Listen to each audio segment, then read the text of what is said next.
बुखारी तो चए त टुटी टुटी जुड़ी त ॾिस। वाह।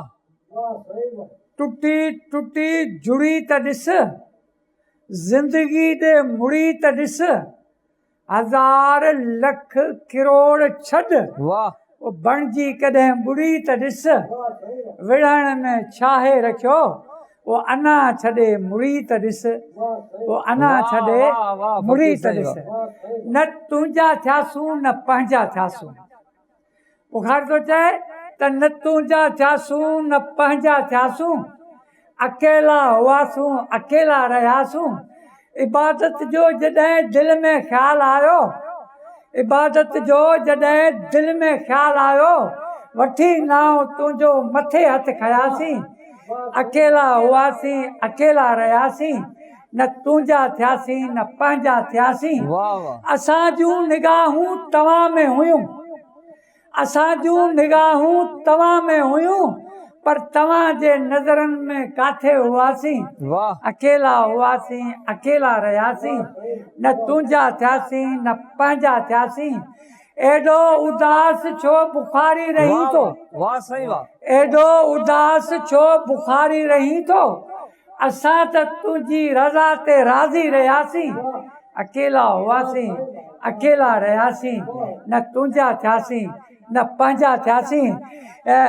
हे यारी दा मज़ा यार तॾहिं जॾहिं यार दी यार को पक होवे।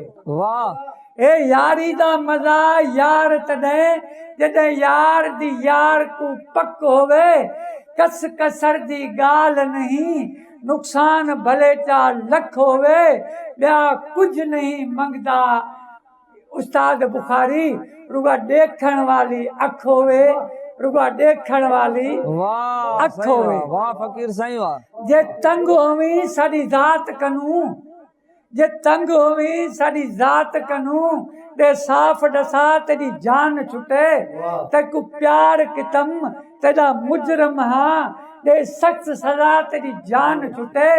रब तू मंगी दुआ ज़ाया नहीं थींदी, मंग देख दुआ तेरी जान छुटे। एवें मार न शाकर को किस्तां विच, एवें मार न मुरीद को किस्तां विच, वो यक मुश्त मुका तेरी जान छुटे, वो यक मुश्त मुका तेरी जान छुटे। पता यार दी यारी दा इंज लगदा, जदू यार नू यार दी खिच होवे, इधरों मैं निकला उधरों ओ निकले, मुलाकात गली दे विच होवे, लगे तीर जुदाई दा सीने विच, जख्म दो होवन ते दर्द एक होवे।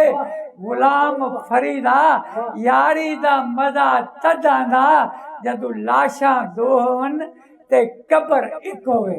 तेरे अदब कानून नहीं अर्ज करेंदा, तेरे अदब कानून नहीं अर्ज करेंदा, तेरे हुसन दा चोर जरूरा, न दिल मेरे वस न दिल तेरे वस, दिल लग गई मैं मजबूरा, तोड़े टोटे टुकड़े करी, तब मैं हाजुर खड़ा हजूरा। गुलाम फरीदा थी मशहूर गयो से जग विच, केवें आखा मैं बेकसूरा, केवें आखा मैं बेकसूरा। उस्ताद बुल्ला शाह आखिरी बैत तव्हांजे नज़र कंदासीं। उस्ताद बुल्ला शाह तो चए थी इश्क अहिड़ो आहे जो सभिनि खे मारियो छॾे पाण नथो मरे।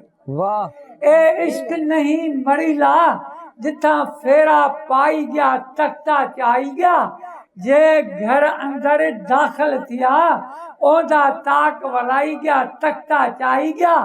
हर मन बुल्ले शाह जड़े जवाना नू भी कंजरी वांगू नचाई गया तख्ता चाई गया। हर मंसूर ते सवार होया, खुद खुदा दी खुदाई ते भी लांग वलाई गया, तख्ता चाई गया तख्ता चाई गया। फकीर साईं वाह।